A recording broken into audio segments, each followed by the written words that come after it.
smaller range on that ultimate as well as the flow. That Nerf gun's been firing pretty hard. It has been firing pretty hard. We'll see how it affects Alliance's picks and ban strategy, because what was more interesting about the Yasuo pick from Froggen is he picked it with no additional knockups. There was nothing else to support him. Well, we called these bans, and it was pretty obvious, wasn't it? Pantheon taken away from Svenskeren, Vayne taken away from Candy Panda, and Karthus taken away from Froggen. So lots of targeted bans already. I want to see if the Elise is going to be banned out. SK Gaming had the option to run Pantheon or Elise last week. They ignored it. They let it go through. We have seen a decline in victories on Elise jungles because, as many players have said, you don't get to practice it, you don't get to scrim with it, so we don't see that top-tier Elise play in the LCS recently. And Wukong's been rising to prominence recently, so that may well be next focus as well. There is the Trundle ban. Wukong, a champion that should picked, so maybe they're going to focus on towards that one. Final ban coming through is Renekton, so 2 top laners taken away here. So the question now is, are they going to force Wicked onto Irelia? And if so, SK Gaming may have some form of counter pick to work around that one. Knowing that Trundle was banned, immediately we see the reply of the Renekton. It does leave up the likes of Shyvana, something that Freddy has played, and we're still seeing played more so in North America than EU, but it is a champion that can still do well. Lulu picked in there. It may be on Nif, you know, and we've seen this a few times already today. It's sometimes locked in as that straight first pick mid laner, but it could be for Nif once again. So Nif ran it yesterday. It was first pick for Alliance. They immediately followed with Irelia and then Wukong. And Wukong is still up. Sivir is still up. Those champions that we've seen work for Alliance in the past are still available, so they may decide to go that route. Aatrox was played by Freddy last week. He is being hovered over, and we do see that Kayle locked in. So with Kayle being locked in, we've seen it in the hands of Countard in the previous game in the mid lane. But we've been talking to a lot of teams and a lot of players over the course of the last week, and SK is one of those teams that has discussed the possibilities of Kayle elsewhere.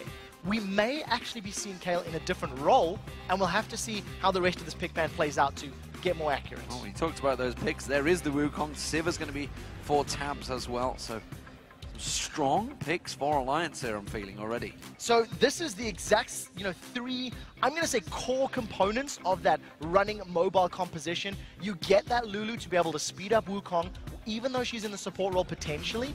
It's still going to be a nice speed up that'll allow Alliance to engage. The question is, who do they put around it? We could see Froggen defaulting to the likes of an Orianna. You get everybody in, pull them together with that shockwave, knock them up with the Wukong. The option's still there for them. Lucian being locked in for Candy Panda this time around, and Svenskeren will be on Evelyn. It's a champion I believe he's played before in the LCS.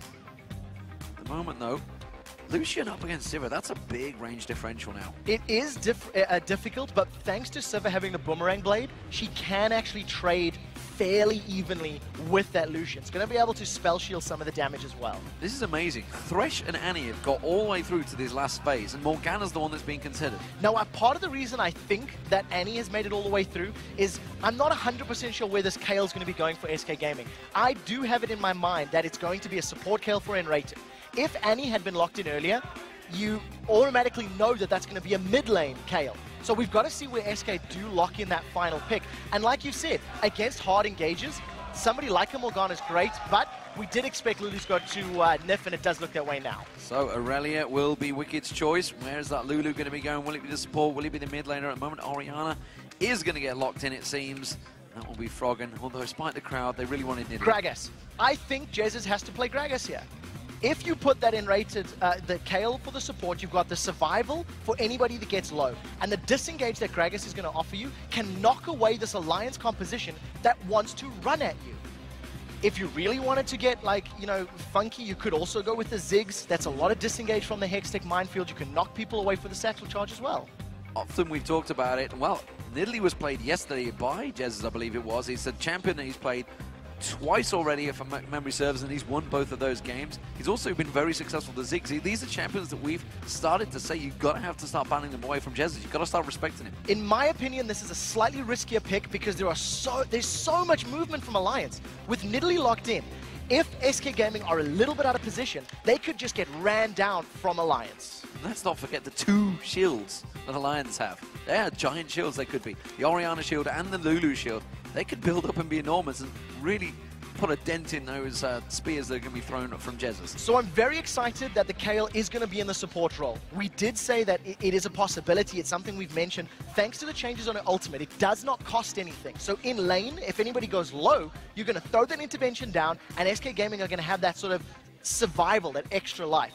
There's going to be a lot of pressure on Svenskeren to get early ganks going here, because I feel like the team fight power of Alliance is significantly stronger than the power of SK. But we have also seen Freddy on Aatrox before. He can split push, he can control the tempo of the games. In conjunction with that invisible, scary, ever-present Evelynn, it is something that Alliance cannot offer or cannot forget. And of course, this is the 4.2, so Kayle is very different. Intervention is free mana, the heals speed up as well, etc. It's all very good for Kayle. So we're interested to see how it all works out. N-rated once again, pulling out a different support. Of course, you guys at home have been voting on today's match, so let's check in and see how this one was scored. It is going to be 55% of you voting for SK Gaming. So very close in the votes this film. And I think this is because of yesterday's performance. Both of these teams looked solid yesterday. Both of these teams had very strong wins. And coming into this matchup, considering how the last game was actually very close, I think that's completely fair. In terms of picks and bans, I really feel like the laning phase for SK Gaming is going to be very crucial. Because once we get to those roaming 5v5 situations, the amount of chase that Alliance has, there's no ways SK can get away if they're slightly out of position. Well, here we go, ladies and gentlemen. The game is about to get underway. Game 3 of Friday, and this is a crucial game for both of these teams. Alliance going to be starting out as the blue team, while they're going to be up against SK Gaming as the red team, playing from top to bottom. And both these teams we've seen maybe... I mean, Alliance is a team that actually has been caught out a few times at level 1 play. I expect them to play really cautiously here. Yeah, I think in terms of this game right now, SK Gaming will most likely want to just defend themselves. They've got a, in my opinion, much weaker level 1. They've got much less to offer in terms of CC and the like.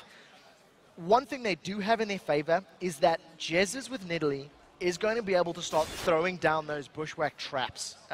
Hasn't skilled it right now. I actually put a point into that javelin toss. So at level 2 or level 3, is going to allow herself to get some more zone control. We've seen how brilliantly Pekka did it earlier against Gambit. Lines up tons and tons of those little traps all over the place and makes it very difficult for Alliance to get in cleanly and safely without stepping over it, getting vision, and giving SK the signal saying, hey, we're coming in. And what do we make of these two top laners, the Aurelia versus Aatrox? The sword versus the shield as well, both Thoran items being picked up, but different usage. This is going to be a very interesting lane. So the first thing we need to notice is that Wicked has gone flash teleport, he's not running Ignite. So this immediately signals kill pressure on Freddy's side where he does have that Ignite. Both of these top laners sustain very well. However, Wicked uses mana, and his mana costs are still fairly high. So if Freddy is able to pick some fights in the early levels, force Wicked to burn through his mana pool, it's going to give Freddy an instant advantage in the lane. But this is not a matchup that we see frequently. So I think both champions can scale very well, but I definitely feel that early levels, it's mana that's going to be important for Wicked. N-rated going straight in, not getting close to Nif there. Nif doing a great trade in the start of this one. It seems that SK are the ones that want to really try and shove this lane, but Alliance are going to try and react in kind. Now this is an interesting lane because Sivir and Lulu can hard push a lane very quickly. And while Lucian is also good at pushing lanes, he's not as effective as Sivir. Now that you add some Righteous Fury swings in there from N-rated, if Candypan and N-rated have practiced this combo well, they can actually keep tabs and Nif on the back foot when really their combo is more effective at shoving the wave out. Yeah, they will be heavy to push that wave. I mean, this N-rated is going to have a big effect on pushing these towers. He's going to be doing a lot of damage to them. Yeah, and because of the fact that Righteous Fury gives him that, range bonus, it'll work in his favor. Unfortunately, Candypan takes a face full of poke the moment N-rated backs away. He can't really afford to lose that HP in lane. And as I said, I feel like there's a lot of pressure on Svenskeren. The fact that the mid-game team fight's going to be so strong for Alliance, SK needs to disrupt it, delay that, or ideally give themselves a lead going into that portion of the game. Yeah, we're going to keep our eye and see how much roaming Jez's does as well. It's worked out so well for Jez's when he has been roaming champions. And Nidalee is one of those champions that has got a high mobility, can get around the map fast. And Froggen, well, he does tend to stick in that mid lane. So Froggen is one of the sort of Season 2 mids in terms of playstyle. Farm heavy, get yourself to 3 or 4 items, and then find team fights to work. And on a champion like Orianna, yes, you can roam, but it's not a traditional roaming champion. You really want to scale with your items. I'm just quickly looking down the lines, and one of the things that SK are severely lacking is hard crowd control. You know, Evelyn and Aatrox have got some in the kit. Nidalee's going to offer nothing. Lucian's going to offer nothing. And one tiny slow from Kayle is nothing in comparison to the immense crowd control that Alliance have bring down. Multiple knockups, pullbacks, Glitterlon slows. So I feel like SK, once again, just have to be very calculated with how and where they pick their fights. Wicked making sure he doesn't miss any of the CS that Freddy was shoving on towards his tower. Freddy seems quite confident in pushing his lane as well up against Alliance.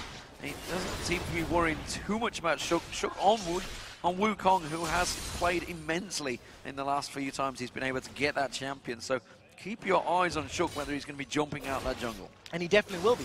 If you look at his performance yesterday, the moment he got his Cyclone available, he flashed Cyclone.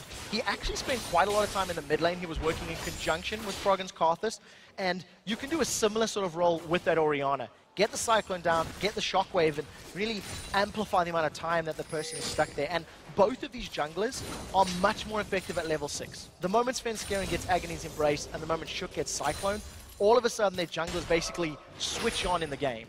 Froggen's starting to develop a rather healthy lead in the top lane right now. In the mid lane, sorry, 38 to 22 CS, which is why we may be seeing Svenskeren starting to pay a little bit of attention towards his mid lane. Instead, he's heading up towards the top, and you know what, looking at Wicked, we've talked about this so many times on that Aurelia, it's actually pretty low on mana. Yeah, and that's the problem. Because Wicked is forced to use his abilities and burn through his resource bar, Freddy's got a little bit of an advantage here. I also think Wicked is playing very defensive. We haven't seen him getting any sort of damage on Aatrox, a little bit scared of the knock-up, the slow, and the very hard-hitting Bloodthirst Blood price that Freddy can put down. It's the first time we've seen him getting a good stun, and that was thanks to Freddy being in range of the turret, actually. Big gap still continuing. Froggen still got that 13 CS lead, and you know, this is actually one of those rivalries we've not really discussed a great deal of. Froggen and Jesus actually do not get on that well. No, they definitely do not. And we've heard both players being fairly outspoken about their opponents in the past. Yeah. And in terms of this matchup right now, Orianna's going to have the advantage thanks to the significantly better low-level wave clear. Command Attack and Dissonance is already applying a lot of poke and zoning to Jesus, and Jesus wants to get some mana regen from the likes of an Athene's and get his Cougar form before he can really, you know, clear waves quite quickly. So we expect Jesus to start closing that gap from level 6 onwards. Teleport from Wicked back in towards that top lane, has been back, went straight for a Sheen, first item back. Very aggressive stuff there. Clearly going to go towards that Trinity Force, but a Sheen as the first item signals a bit of intent against Freddy there. Yeah, and what it also does is it allows Wicked to get additional mana, which is, he's very starved within the top lane, and it also gives him those little poke damages.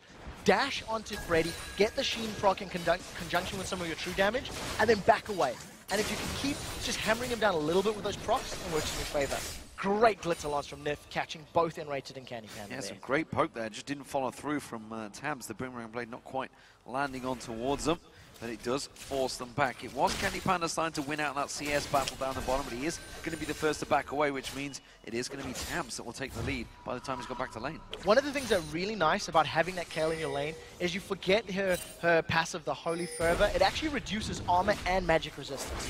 So while he continues to auto-attack, it's splash damage on both Tabs and Nif, and shredding the resistances, making your combo hit harder in the early game. So it's a great start for Candy Panda and Enrated. They've got this unorthodox lane duo, and they were ahead on CS for a little bit until they recalled. But very importantly, they kept Tabs and Nif away from their tower, kept them on their side of the river, and it was calculated. They were never at risk of being ganked for this opening 6-7 minutes.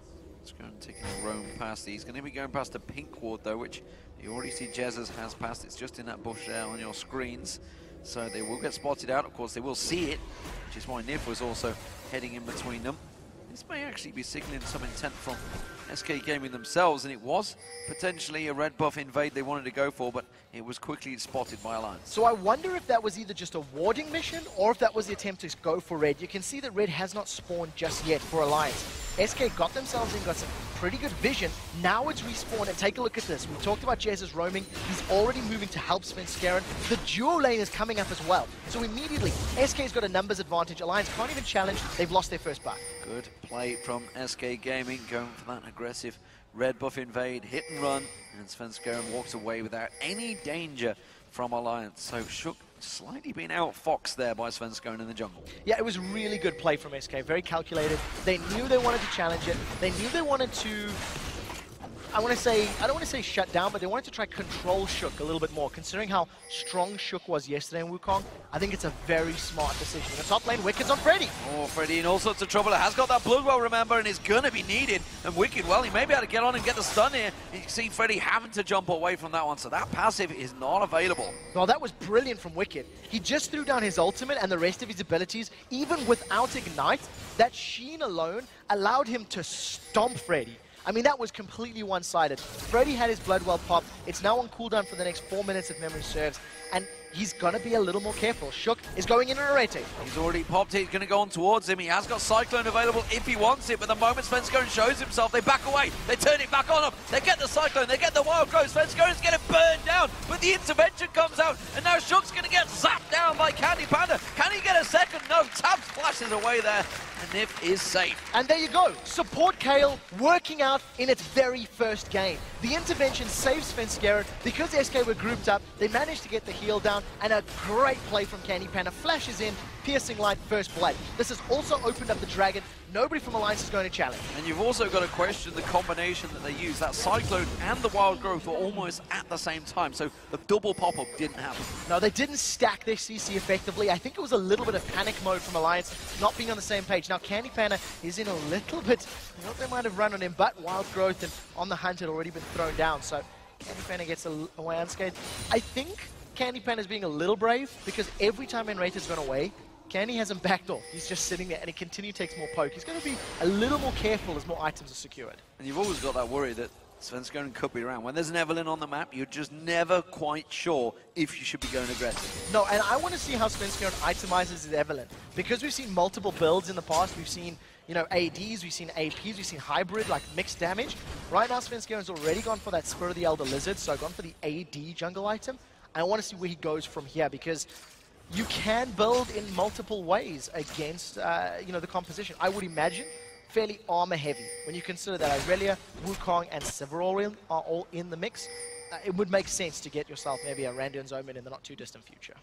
So ward placements again, trying to spot out Svenskeren. Svenskeren saw it happen, takes away that pink buff, a pink ward rather, that was just placed in there. So that investment from Shook, that was this time around, is not paying off, and he needs to start being a little bit more sneaky with those pink wards. Yeah, got to place them a bit more efficiently. One of the best things to do with those pink wards is place them on your side of the jungle. You can see that there's been basically 2 pinks on the map throughout most of this game for Alliance. One in the top lane, one in that red buff area. And it's safe, almost guaranteed vision. First little support and support battle, and basically nothing happened. That was a little anticlimactic. Enrage is also another one that we want to keep our eyes on. Where does he itemize? He's going for the Nomad's Medallion as his first item, going to get himself towards that Talisman of Ascension. But where does he go next? Does he get ability power or something similar?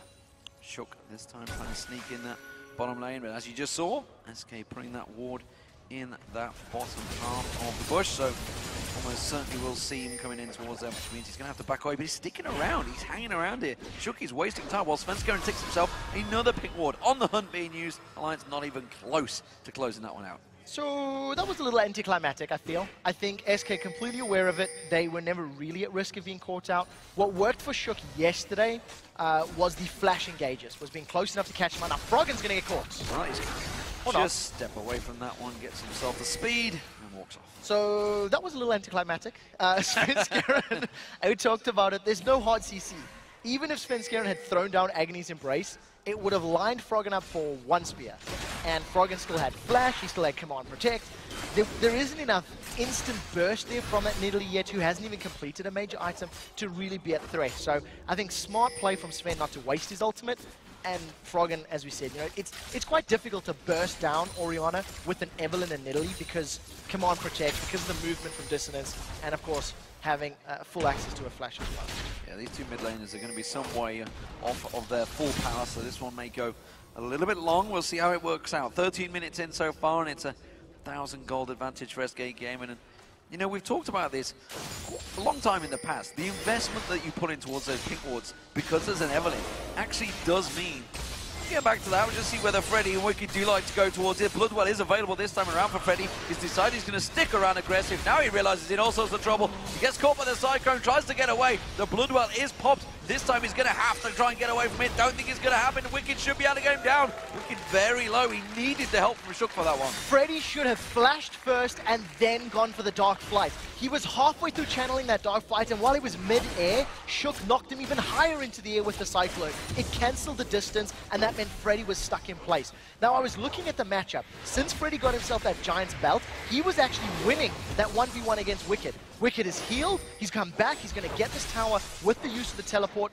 Not 100% sure it's the best, but now Nif and Tabs are being dove. Going for the Tabs, they want him, they're going to get him, I think. They're going to see the Wild Growth will be enough to save him. No, Keys goes down. Nif's going to be the next focus target. Have they got enough to close the gap? The Culling's going to come out, doesn't quite glance on towards him. And Nif, the little pixie, runs away. It's not over yet. Shook and Wicked, they actually have decided to back away from the top tower. Now, let's break this down quickly. On the bottom lane, that dive from Sven was perfect. Enrated didn't even use intervention. He didn't need it. Candy Panda was tanking the turret for a little bit. All he burned was the barrier. If we go to the top lane, we did see that in the 1v1, Freddy with the Cutlass and the Giant's Belt was able to beat the Sheen and Phage of Wicked. Wicked has since upgraded that to a Trinity Force, so it's going to give him a little bit of a power spike, but I still feel like Freddy at level 10, almost hitting level 11, should be able to win those duels. Freddy just needs to be a little more cautious, popping the flash first and not allowing his Dark Flight to get interrupted, because Shook got himself a kill on the side of Alliance. Very aggressive stuff from Nif here, chasing him all the way up the lane, making sure he gets on towards them. Drops that wave down low enough that Tabs can clear it out. And in terms of CS, well, we can see it's still Candy Panda that's been dominating that lane in the early levels, as well as Froggen. He's winning out in that mid lane, 170 now to 143, so big advantage over Jezza. But no surprises there. Jezza's just going to continue throwing those spears. They've both got different jobs when it comes to team fights. Yeah, very different indeed. Froggen needs to wait. Oh, Nif completely caught out here. This time Svenskeren will close on towards him and get himself a very easy kill. I said Nif was being a little over-aggressive early on, and they made him pay. Candy Panda actually used his flash to try to get the last hit, didn't secure it, so Summoner Spell is down. With Nif being dead and with 15 seconds on Dragon, SK Gaming should be able to challenge if they group up very quickly. I think part of the reason they did that tower dive earlier was to try and get all of that vision. You can see right in the lane, right now where Wukong is standing, I believe he's clearing a ward out as well, as Dragon's getting ready to spawn. We do see Wicked actually heading down here already. He's got a long way ahead of Freddy. Does mean Jez is going to step away. Shook's going to get caught out. Maybe no, Svenskeren can't catch on towards him. Now Alliance have got themselves a 4-man group. That's going to be a 5 in a moment because Nif is almost there. Yeah, so Alliance have actually delayed SK a tiny bit. It should be enough time to get Nif into play. He's going to have Wild Growth available. Now, if a good spear or two lands from Jez's, it's going to make it much more difficult for Alliance to get away with these engages. However, there's not a lot of ability power on the side of Jez. He's just got that Athena's and Holy Grail to work with. So he's connected 2 already. Other than hitting Nif, it's not doing too much damage right now. Yeah, Freddy is back. Doesn't have that Bloodwell available, but he did get himself a Warden's Mail on the last back. Shook takes another spear. It's a pretty close range one there from Jez's. They're going to continue that damage. Freddy doing a great job at stopping Froggen taking down that turret. Maybe that's what Alliance are going to go for here. They're going to go for that trade. We do see the rest of Alliance. They're all coming up here. They want to try and push for the tower. Yeah, I think the tower is going to be the better objective. Nif doesn't have as much MR, so he's getting chunked down by those spears. Tower, great. Dragon still has not been taken. So SK losing out on the positional game in that trade. Alliance rushing down the objective. SK couldn't respond. And that was just Candy Panda. Showed himself down that bottom lane, went for that wave of minions, and then everybody just quickly reacting. And part of the reason that SK are not going for a fight or not trying to rush Dragon in a 5v5 scenario, especially in this area of the map, on the hunt, Cyclone, Shockwave, Wild Growth, means SK loses a fight. They've snuck Dragon because the Alliance have not challenged. And I think SK actually probably did the smart thing. If they had forced a fight and grouped up, they could have been destroyed by the very powerful 5v5 team comp of Alliance. So objectives traded. It's still SK Gaming with that gold advantage, but there's only a 3,000 gold or 2,500 gold at the 18-minute mark. Tab showed himself down that bottom, which is why SK knew they were safe to go for that Dragon, which does mean we continue the farming session in the lanes. Trinity Force now completed by Wicked. Meanwhile, Freddy, well, he's had to try and counter what Wicked's been building. He had to go for someone that was defensive stats instead of that Blade the Rune King, which he wanted to build straight away. Yeah, I think the Randian Zoman is very important against Alliance because of the fact that 4 of the members want to be running at you. Even though Orianna is a major spellcaster, she wants to be spamming Command Attack, Command Dissonance every time it's up and wants to get, 2, 3, 4 of them off in a team fight if possible. So Randians will help. Now Freddy is trying to bait out the fight with Wicked. Here comes Sven. So it's going to come around the side. Wicked does not get baited into that one. He's not going to fall for it. He's realizing that Freddy, well, if you're being this aggressive now, why? What is around me? We'll see what they do. The rest of Alliance are now grouping towards this top lane on the mini-map. So Freddy also needs to back away. There's not enough vision of the members of Alliance, so I expect SK to play this a little bit safer. While the focus is on the top lane for the Alliance members, the rest of SK are grouping towards this middle. I'm going to try and catch out Tabs as he heads towards that bottom wave. He is actually coming through. Ooh, sees the red buff, which they were just trying to sneak away. But Tabs spots out and out. The rest of the team will react. So Tabs and the rest of Alliance now in front of the red buff. SK once again need to be very, very careful. They're actually split up. 3 members of SK on the bottom half of the buff. That's stolen! The steal. Fantastic stuff. Jesus comes in there. They had the ward placement and they had no cover on that one, which is actually sloppy play from Alliance. They should have realized that was coming. Yeah, the fact that SK were grouping there, SK had pretty good vision. You can see all the way on the right-hand side of the buff. Now that SK are split, Alliance realize that they've got that strength. On the Huntsman thrown. He's already trying to get away from this one. Oh, he's going to flash away. Freddy should be safe. Shockwave not going to pull in, but Cyclone comes in there. Now Freddy's getting caught out. Intervention being used up. Shockwave pulls in 2 members of SK Gaming, but they are safe for now. The question is, can Alliance keep it up? If they'd stuck to the tower, they may have been trading. Teleports being used from Wicked to prevent Candy Panda securing this. That's going to mean the top lane is going to be pushed by Alliance. It was Wicked that was up there. He did all the work, but he's had to go in defensive duties. Svenskern's going to come in there, but I'm not too sure they can hold this one off. Now, we do see Alliance have backed away as SK got into position. If we go back to that mid lane fight, had Jez's played a Ziggs or a Gragas in that situation, they could have prevented that pressure being put on them, could have knocked them away with the Gragas ultimate or slowed them with a minefield. In that circumstance, a defensive Nidalee offers very, very little from a team that is just throwing themselves at you. What we do see now is because Alliance pushed so hard in the top lane, it's given SK Gaming free time in the mid lane, and they've got a lot of damage on that turret. Wicked comes in, has to use that ultimate to clear the wave, but as you say, that was a big chunk of damage done to that tower. SK Gaming still showing danger signs here for Alliance. They do still have that gold lead. We'll see whether it equates into anything in the next fight, but it's not really something they want. They're going to just avoid all of the team fights. They don't want it. They want to poke. Yeah, I really feel like that's SK's game plan. Unless they feel that they can instantly burst somebody and then, run in a 5v4 fight, I'm expecting SK to play in somewhat of a similar playstyle that Fnatic just did. Play split push, play the lanes, try to get towers and try to get poke with Nidalee. And every time Alliance try to group and force them down, is just back away. You see in the itemization, Freddy's got himself a Randians, Svenskern's got himself an early Randians. We talked about how physical damage heavy the Alliance composition is, and movement speed heavy, Randians deals with both. Well, Jez is actually falling behind a little bit on Froggen. You can see Froggen's got himself that Rabadon's Death Cap already. Jez is probably quite close to it, but he is about 40 CS behind on Froggen, so not quite there just yet. They don't really have as much universal gold. Actually, tell a lie, they've got 2 dragons to 1 tower for 2 towers, so it's probably close in global gold. But the waves at the moment are not being shoved by either team. Everybody's holding off. That bottom one's one that Alliance have sort of had to defend pretty heavily. It's been SK Gaming that keep going down there. Meanwhile, the top inner turret has also been poked down. Freddy at the moment pushing him again on towards that top lane. Svenskern thinking of coming up to help. So Dragon is up in a minute and a half, and I think both of these teams will set their sights on that prize. And we see that SK have done a lot more deep warding than Alliance over the entire game. There's a couple of good wards on the red side jungle where Alliance have got vision, but for the most part, SK have grouped up, they've gone in, and they've warded as a team. I need to see if they're going to do that again in preparation for this next Dragon, because it's basically how the fights have happened. Right now, though, Wicked's coming in from behind, Svenskern's coming from the river. This is a lot of people on the hunt. They're going to try and go for it. On the hunt will be pulled in there. Shockwave not really landing where it needed to. SK Gaming are doing a good job of kiting away from all of that damage. Now they're going to Candy Panda. He's going to get focused on it. He's in all sorts of trouble. Not really going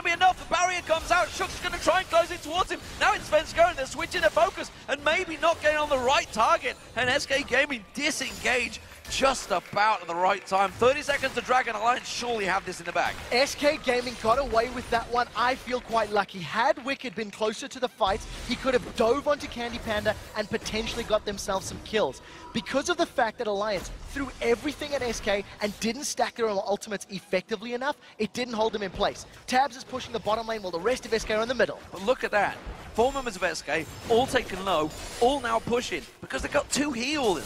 They've got big heals coming out from Nidalee and Kayle, and it is working, and they've just shoved back in towards that mid lane. We saw, of course, the bottom lane turret going down. Tabs is going to take that one, but Tabs is all off on his own right now, and SK going for Dragon. It goes a step further than that. Not only do they have the heal of Nidalee and the heal of Kayle, you've got Aatrox with built-in sustain and lifesteal, and a Bloodthirster on Candy Panda. So they get themselves back up to full health very, very quickly. And once again, allowing SK to play the map game. They push the middle lane down, forced Alliance to respond, and SK have started Dragon. They should be aware the ultimates are not up for Alliance, and that's why they're forcing this fight. The culling on Wicked, on the hunt, not up for Tabs either. They are actually stepping away from the Dragon here. They should be finishing this one off as quick as possible. Cyclone is back up, Shockwave is back up, but Alliance, they're backing away from this one. Freddy's going to draw them in. It's the 3-man Shockwave. Freddy gets the intervention on him. Cyclone lands on 4 members of SK Gaming, but they've already managed to take Shook down. Now they're chosen on towards Nif and Wicked. They are all low. Tabs is going to get focused off. He may well get Sven's going down. The heal! The Glitter Lance comes out. The heal lands out there from Jesus,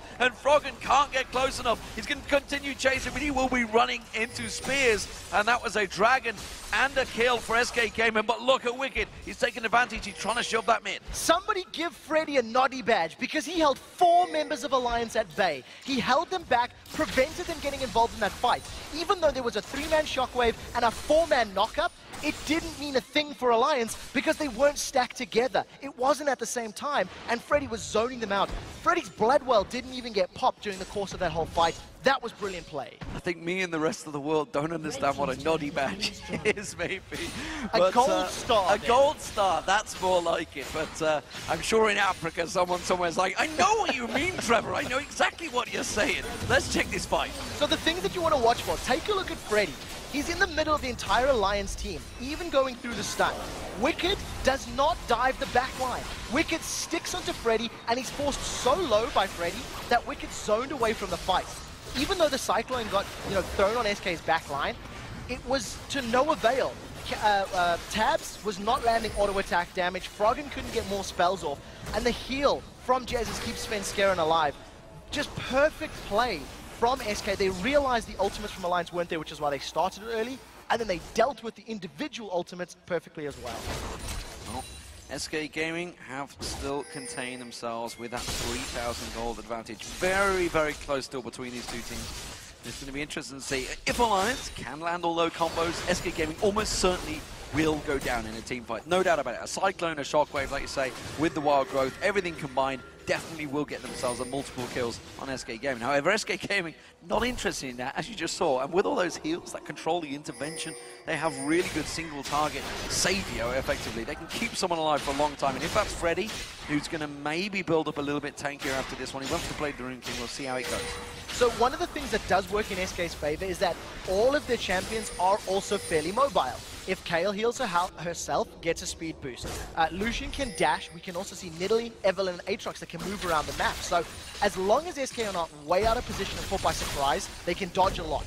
Now we've seen SK, they were trying to push the top lane while all that was going on. Tabs is solo pushing this bottom lane, and he's most likely going to get a lot of damage on this tower. Sven's coming in from the side. He may take it down here. Sven's will come in, but with the tower, is it going to be worth it? I'm not too sure. On the hunt's being used, but the culling just shreds him down, and Candy Panda gets a kill. The rest of Alliance were too late to get there. I think the call from Alliance was, go, go, go, we'll be there, and unfortunately, Tabs just needed to back off a tiny bit sooner. Missing the notes in that play, you might say. Absolutely, a sad song being used for him there, I feel. Spears coming out, who only went on towards the... I can never remember the damn name of it. It's the Decoy. The Decoy, that's the damn one. I was thinking Mimic for some reason of LeBlanc, but he's obviously not a female. He is a monkey. It's a slight difference. Slight difference. The one thing I still want to say is that SK cannot afford to get caught in the jungle or in an enclosed lane. If they're all group pushing a tower, say sieging a tower, for example, it's actually very difficult for SK to do that because they run the risk of being ran down. So we need to see how SK play the rest of this game. I'm still expecting to play like a 1-3-1 split push or even, a 1-4. leave Freddy in the top lane and the rest of the team roaming. Well, Sunfire Cape's being built by Wicked now. The one concern for Alliance at the moment is while they are keeping up with the gold, they are really have a very good team fight comp. Candy Panda is again starting to build himself a lead. He's 4-0-1. He's got a farm lead over Tabs, and he's got a giant gold lead because of those 4 kills and an assist. The one thing that SK do not have, even though Candy Panda is that strong, is they're still 2 towers down. They've got this very strong sort of poking, kiting composition, if I can call it that, but they're not actually getting map presence right now. Every time fights have happened, SK are running back, and it's allowing Alliance to get onto SK's towers. So SK need to find a way to get Candy Panda onto a tower, and it's very risky because, again, Alliance are so strong at running them down. Oh, Wicked once again, solo split pushing that top wave, driving it in on towards that inhibitor turret. Mid lane, actually, ping's coming down. Wicked's maybe going to think of making a move here. They're going to try the pincer move, try and catch him out. Shook, of course, with that flash cyclone available to him. But SK Gaming quickly backing off. And now the rest of SK need to respond and get here quickly enough. If we think back to last week's game, that was a massive spear on Tabs. If we think back to last week's games, SK Gaming had secured an inhibitor and a Baron. And because they grouped as a 5-man against Shook's Wukong, it allowed Alliance to engage in them and get kills. SK are not running into the same mistakes. You can see Freddy's nowhere near and he doesn't have teleport. Trying to bully them out of this one, but, well, SK Gaming do have a lot of wave clear. Candy Panda going aggressive there. Thought he could catch something on the enemy. He's got to be so careful of that because Shook could just turn around at an instant. Yeah, that's very brave. You really shouldn't use your Relentless Pursuit to dive forward on the front line because you just run the risk of being caught out. We do see those sweeping lanes, there's numerous of them on both of the teams trying to get some vision control. And now, SK may have caught Tabs again. Svenskern's coming in there, he wants to get on towards him. Tabs having to use that on the hunt to try and get away. Does pop the ultimate actually as well, so Svenskern not quite catching him out there. They will take that red buff away, and that's going to force them to 1 man down. Can they continue pushing? Now they know on the hunt's not available, so this is a very big component of the team fights from Alliance. The spears from Jez's are now starting to hurt. How do SK respond to this mid lane push? They've left Candy Pan in the bottom lane, everybody else seems to be recalling, and they're going to try to defend. Yeah, quick distraction there from SK Gaming, doing a good job. Freddy, Svenskern and Jez is all defending off that mid lane, while the bottom lane you can see Candy Panda taking down turrets and continue pushing on it. He's not done yet, he's going for the inhib. And it's also going to be very difficult for Tabs to deal with Candy Panda in a 1v1 situation. I expect Tabs to just clear the wave and try to defend the tower. As you see him doing there, Candy Panda's also backed away. Yeah, no mana for Candy Panda, so doesn't want to stick around. He wouldn't really be able to dash away. It will be a dragon though, and going to continue taking away those dragons. Every single dragon so far for SK Gaming, I believe, 5-1 in kills, so that gold lead is continued to pile up. 4 out of 4 dragons. There's been one minor challenge from Alliance, but SK played it perfectly. And one of the things that we have seen from Alliance is when they do not have control of objectives, they've lost games. Their rotations this time around have been fairly good, and they seem to try to make the best of a situation. Earlier, when SK got a dragon, Alliance got a tower. But now that Alliance have pushed SK all the way back to those inner turrets, it's so much more difficult and so much more risky for Alliance to go for another tower when SK are trying to secure themselves a dragon.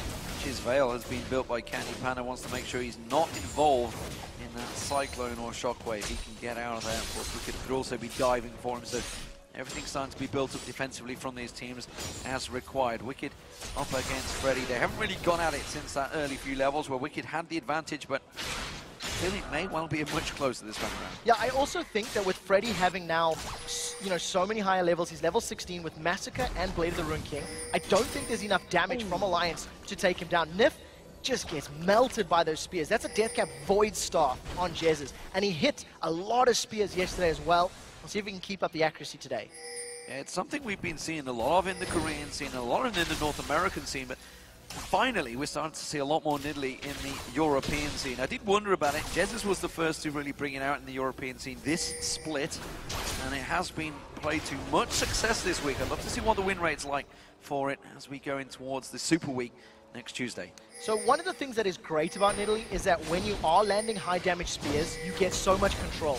But it's a very big risk because if you are shut down early, if you're ganked early on and you don't get the items, you offer very little. Now, all of a sudden, Alliance are a little bit split up. SK are thinking about going. They've got to be so careful. Svenskeren catching all 5 members and towards her with that ultimate. They will catch them out here. You can see Freddy coming in around the side there. Cyclone being used, but it's just not enough. Intervention on Jesus. Wicked has to try and get away, but he gets pounced on by Jesus. SK Gaming are shredding through Alliance here, but Tabs turns around, tries to put some of that damage back on towards Candy Panda. It's a duel back and forth. Svenskeren is trying to get closer, but Candy Panda takes him down. Now Nif getting caught out. Spear from Jesus. Froggen the only man standing. The Bloodwell comes out from Freddy. Spear's going back. Jesus is very low on this one. I'm not too sure whether they can push for Baron. It's risky with Froggen still alive. That was a very important play from SK Gaming. They caught Alliance unawares. Now Froggen's trying to do the best he can. Candy Panda's on him. Candy Panda tries to duel it around there. Froggen gets caught out. A spear comes out from Jesus, and that will be the ace for SK Gaming and the Baron. That was a phenomenal play, and I talked about how Alliance had the better 5v5, but in that situation, SK Gaming jumped in first. They were able to get so much damage. Take a look at this. You can see that every single member of Alliance is grouped up in that bush there, with the exception of Wicked. Candy Panda was able to dash away from the shockwave, didn't take the damage, and even though it's an enclosed space, because of all the damage that Shook took early on, he couldn't get a full channel on that Cyclone. There was no wombo combo from Alliance, and that's the risk you run when you have those big team fight comps. You have to admit, though, that is a lot of damage being returned to SK. So if SK had not executed this flawlessly, which they did, it could have gone so much worse. They end up getting Froggen in a couple of seconds, and they grab themselves a Baron. And that shockwave, it caught no one. If it had held on just a little bit longer and pulled the trigger, you saw them all clumped up there chasing. That dissonance did a lot of damage, where the shockwave on top could have absolutely destroyed SK. That shockwave, even though Candy Panda has that Banshee's Veil, it still would have hit incredibly hard. Now the rest of Alliance have to deal with a Baroned up SK that have this excessive poke from Nidalee, and this tower's going to get dropped. That was the first wave. Candy Panda's tanking it, for goodness sake. Tanks down that turret and gets himself the turret for Spire. Nif, look at that, almost 100-0, one spear from Jesus, taken very, very low. Nif's going to have to start getting some magic resist, or he's going to get popped. He's already getting popped. I think right now the problem for Alliance is that they need to force a 5v5, and they've been unable to. The reason they beat Fnatic yesterday is that they were able to force fights, and Shook had, you know, perfect flash cyclones. This time round, SK have not been in a position where they could get jumped on, and then the few times they have been in that position, they've responded well. They've backed out at the appropriate time. They haven't allowed themselves to all get caught by every ability. A Cyclone hits without a Shockwave. A Shockwave hits, then later the Cyclone comes. So it's very coordinated play from them. And you know, we've been talking about how well Amazing's been doing, obviously MVP last week and maybe even this week, but you got to talk about Svenskeren again. He's still having another brilliant game. 1-0-6, involved in, what, 70% of the kills so far for SK Gaming. And his Pantheon was banned away. I feel like Pantheon is Svenskeren's strongest champion. It's taken away. He doesn't go for the likes of Elise. Elise was also removed from the pool as well. No, I'm lying to you. No, Elise was available. Elise was available and unpicked once again. And Svenskeren picks up his Evelyn. And, you know, it's something we talk about often on the desk, that when an Evelyn's there, you have to worry about the pressure. Even if she's not ganking and not there, you have to buy pink wards. You have to invest that money. Psychologically, you have to be aware that she could be there at a moment's notice. Yeah, and that big fight, that ace that turned it around, was all started by Svenskeren. He was the one that threw himself in there. Banshee's Veil now completed as well for Svenskeren, along with that Randy and Zoma, which he had early on. The Hex Drinker, he's got so much magic damage against Froggen. He's got so much armor prevention against the rest of Alliance. He really is a tanky member running that front line. Now, one of the things that I think Alliance have done a little, maybe not as well as we've seen in the past, Wicked hasn't been with the team at the moment the fight has started. Wicked's always been a little bit late. Candy Panda, again, is just going to tank up the turret hits. He'll regen off the minion wave, and he's got Baron sustaining him as well, plus all the heals from the rest of his laners. Look at that on Tabs! Yeah, Tabs in all sorts of trouble. That's the AD carry having to step away from this one. That means that SK Gaming can push on this inhibitor turret. No pressure there. They just walk in, take what they want from Alliance, and, well, they are defenseless right now. Can they land that shockwave? No. Froggen can't pull the trigger. Inhibitor taken. At this point in time, even if they do land a shockwave, you've got Freddy that's got a revive from his passive, as well as a Guardian Angel. You've got intervention that's going to prevent anybody dying, and all of the massive heals from Nidalee as well. it is an incredibly difficult task for Alliance to pull themselves back. They needed their team fights to have worked much earlier in the game. It didn't, and now SK have got to a fanatic level of hope where they can just sit back, throw out spears, wait for one to land, and go for the objective. And that's exactly what's happened. When it lands on your AD carry, as it just did, you basically take an objective. Candy Panda again, as you say, he can tank out these turrets. He's quite happy to take some hits, back away, get a heal from either Jez's or N-rated alongside him. That's just getting tanked down. There's literally nothing Alliance can do. Of course, there's the Baron buff on, but they are making great use of it. Wicked trying to split push, goes down the bottom lane, gets himself that inner turret, and he's going to continue pushing. SK Gaming, though, all backing off. He's going to have to step away. So at this stage of time, N-rated has gone for a very utility-heavy build. He's got the coin, he's got Mikhail's Crucible for another heal on top of the heals I've already got, and when he casts his W, it's healing for 270 hit points, with the, of course, not counting in the intervention, which can also work in his favor. You've also got a 450 ability power Nidalee that's going to be throwing down several hundred hit points with the heals as well. So what Alliance need to do is catch SK alone, catch them split up where they cannot stack all of those multiple heals from multiple champions, and then try to force more objectives. But as it stands, Alliance can't run the risk to because they're just going to lose more towers. Oh, they're going to try and turn it Cyclone. They caught Candy Panda out, but again, intervention goes down. He's perfectly safe. So then Seren comes in, gets the ultimate on all 5 members of Alliance once again. But this time it's a lot more looser. But look at SK Gaming, they're just picking off Alliance side by side. Svenskeren tanking out Wicked and Nif. He's quite happily pushing on, the pressure on towards him. Wicked now takes a spear, that drops his hit points down. Freddy closes in towards him, flashing away left, right and center. They're chasing in the top, that's going to be Nif going down. Froggen's so low here. Candy Panda caught out singly, is it going to be enough? No, he's got the lifesteal and turns it back on. Guardian Angel from Wicked pops. He's going to respawn back in there. Can he get on Candy Panda? Candy Panda just hanging off the side and will back away. Crazy fight. 3 kills picked up so far on SK Gaming. They're going to push through the mid. They can take the game. N-rated and Svenskeren had a hashtag LCS big play. Intervention saves Candy Panda, and Svenskeren lands a 4-man Agony's Embrace. We talked about how Wicked needed to be with his team. He was there, and it didn't matter. Sven held him in place, slowed him down. Now SK are on the Nexus turret. Pushing, that's one Nexus turret down. Shockwave comes out. It may well have done enough to save the day just for now. That's going to be the Bloodwell pop from Freddy. He's going to come back up here. Froggen's going to try and get another distance on him. Not enough. SK Gaming will step away. They're not finishing it just yet. Now Wicked dives in. Or just in towards the culling. Not going to be enough. He will just back away from that one. So, let's take stock. Let's slow things down. SK Gaming, big advantage. 1 Nexus turret down. Now, if that fight had happened 20 minutes ago, Alliance would have got the kills.